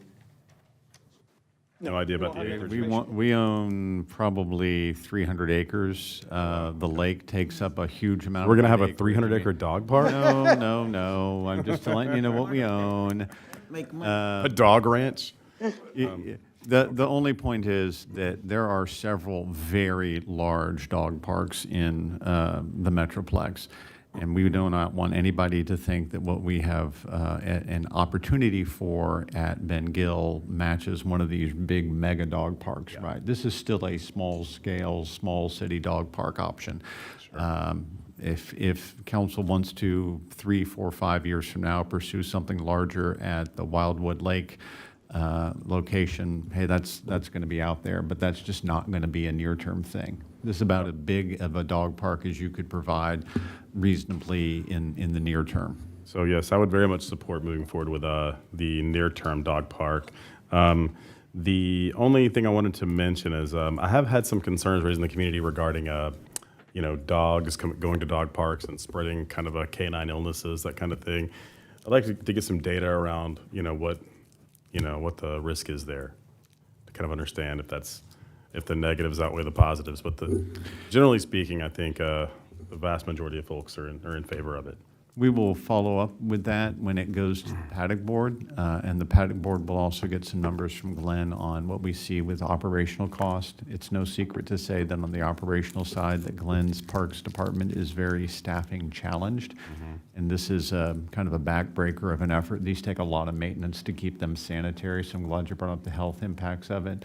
So whenever we percolate this up to the next step, we'll have some more information for you on operational cost, and we'll let paddock board see all that first and then bring it to y'all. One thing I wanted to mention regarding that is I very often get feedback in the community regarding what opportunities are there for volunteering. Maybe we could help engage the community a bit regarding maybe volunteering for dog park maintenance. Volunteer poopers scoopers. It's a bad volunteering job, but I got if you one want a out dog here. park, I know. I'll nominate somebody for that. Hey, I don't know. I guess we've looked at, with it being so close to Moore Avenue and all of the traffic, is there concern that a dog might get away and get hit there? I don't know. I think that's where you just trust Glenn's judgment and paddock's board judgment with quality of the fencing. Okay. That's all a fencing question, and All right. you got a good fencing expert out there. Okay, all right. What did you say, Mark, about the parking? Where will the parking be, on the north side? So the option that Glenn and I talked about, that there could be a gate on the north side as well as a gate on the east side. So you've got that large concrete area to the east. So if you see the large patch of dirt, can you move down move to the left? Right there. Do you see those 2 dots directly above it? That's one of the areas that we talked about having an entrance. So that would give access to that concrete parking. I see. So, yeah, so there's no liability to the city on dog parks, is there? Oh, I'm sure there is, yes. There is? For, If somebody gets bit in a dog park, I'm quite sure that there's going to be some opportunity for there to be liability for the city. can we explore the idea of a waiver or something like that of that nature, where I think if you we use need- it, you sign a waiver? We'll pull some information together for you. with signage, not responsible, something. But what if a dog does get infected with something? Is that us or? Would that, Mark? Glenn, you it's know? okay, you can come Glenn? up. Yeah. While Glenn's coming up, let me just clarify the gate question. Right now, there's a gate on the road right here. Y'all all know that, right? Yep. If I remove the gate from where it is and I move the gate over here where Mark's talking about, there's about 5 or 6 parking places right here on this side that would be easy available, and you could walk right over here and go through that gate. So there's a little parking here. We'd have to move the gate. So there are some expenses with gate and amenities and shade and benches and that sort of thing. It's not just the fencing. Anyway, Glenn, talk about, if you will, the answer to that other question. I'll be brief. Culpability, what we would consider is by ordinance. So if there's some requirement that we need to communicate to the community, we do it through ordinance. So once that ordinance is in place, we put postings out there, and those are the rules and regulations that are abided by. Okay, cool. Well, good. I'm glad we thought about it. All right. Anyone else? Thank you. Thank you, Mark. I guess you're up next. Thank you, Mark. We have discussed February 28, 2025 financial report. Well, I have good news for you, and that is we're creating a habit. This is the second time that you get to see these financial reports, and you're gonna get to see them again in June. So one time does not create a trend, but 2 times does, so we're trending in the right direction. I don't have a formal presentation for you this evening. The information is included in your packet. If you have any questions at all, feel free to come and visit with myself or Tracy, and we'll sit down with you and go through it in whatever level of excruciating detail that you would like us to go through. A couple of things that I do want to point out is when you look at property tax, I've got it on the screen up here, it's the first line, shows that we're 122% collected. That's not an accurate statement, and I want to make sure you are aware of what's going on. When we collect property tax, it's remitted to us, it's collected by Kaufman County for us, and it comes into us. We get 2 payments. We get a maintenance and operations payment, which is what goes into the general fund, and we get an INS, or interest and sinking fund payment, and that's what goes into INS fund number 1. What you're seeing here, and why it says 122%, included in that is the money that is associated with our TERS.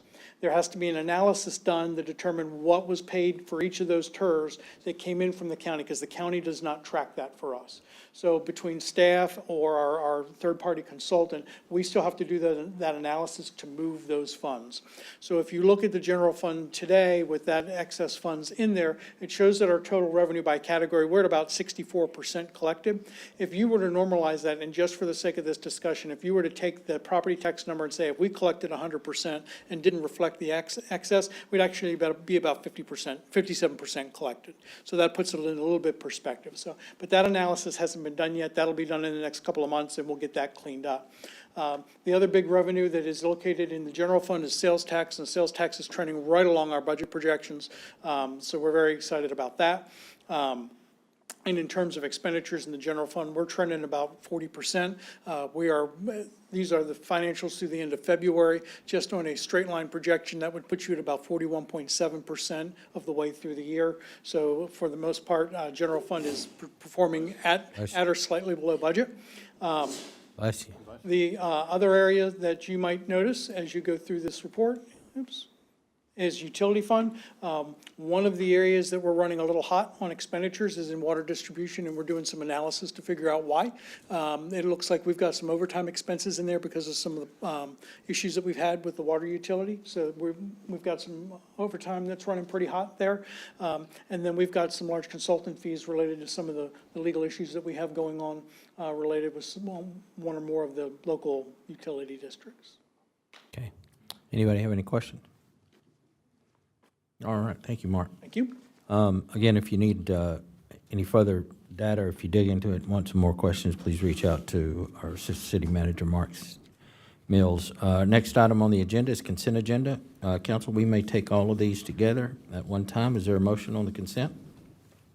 Motion to approve consent agenda as presented. We have a motion. Is there a second? Second. We have a motion from Mayor Ronnie Velasquez, District 3, a second from Donna Renee Anderson, District 2, to approve the consent agenda as presented. Is there any further discussion?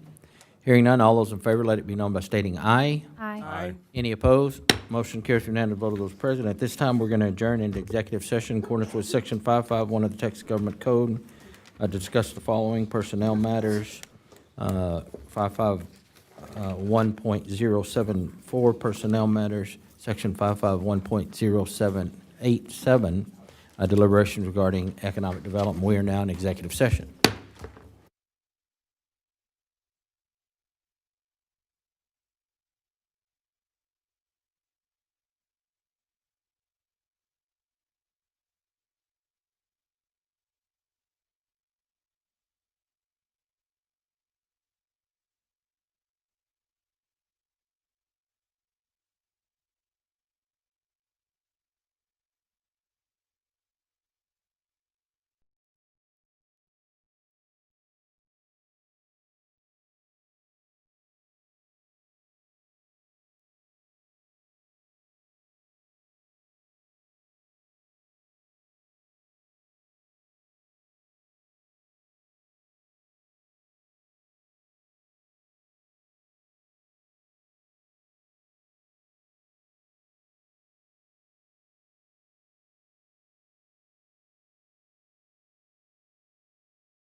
No, the little on-air sign isn't on, okay.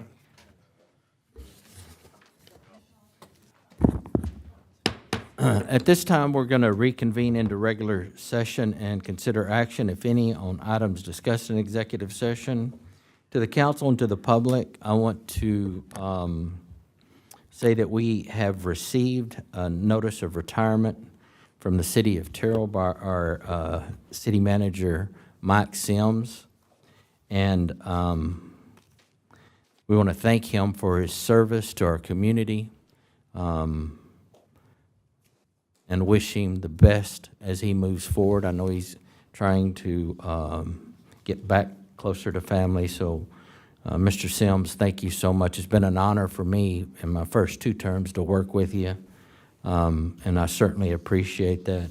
In addition, I'm going to make a motion that we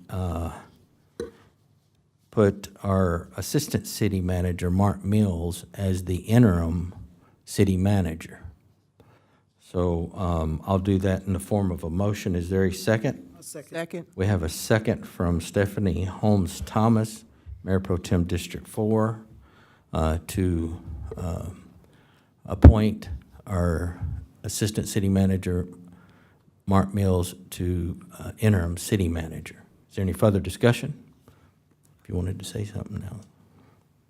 I want to say thank you, Mike, for your service to the city. We've all learned so much from you, and we appreciate your time here with us.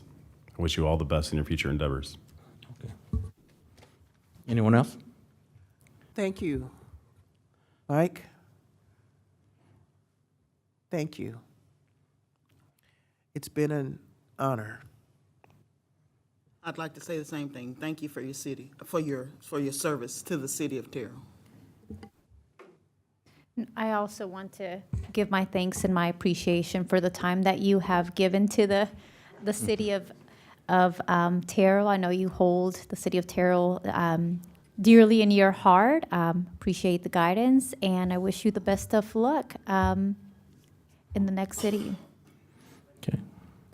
Thank you, Mike. And so there's a motion and a second. Is there any further discussion? Hearing none, all those in favor,